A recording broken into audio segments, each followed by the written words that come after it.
In this guide, I'm going to show you how to clone apps on Android. There's two ways to do this, and I'm going to show you both. This is Aiden from JustBoz, and before we get into this guide, make sure to like the video and subscribe to the channel with all notifications on. It really does help with the channel, and it lets us know that you want more content like this, so we greatly appreciate it. If at any point throughout this guide you did have any questions, just ask them down in the comment section below, and we can help you out further. I'm going to be doing my best to reply to every single comment down there.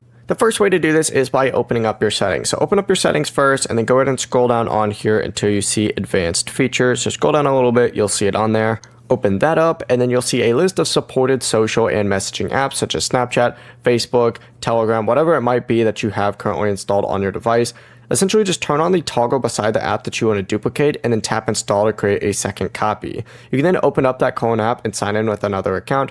For whatever reason, if apps don't appear in Dual Messenger, you can install a separate copy inside of the secure folder instead, which we have a full video breaking down how to access that. Before you do leave, make sure to like the video and subscribe to the channel with all notifications on. It really does help with the channel and it lets us know that you want more content like this. We'd greatly appreciate it. And if at any point throughout this guide you did have any questions, just ask them down in the comment section below and we can help you out further. I'm going to be doing my best to reply to every single comment down there. Peace.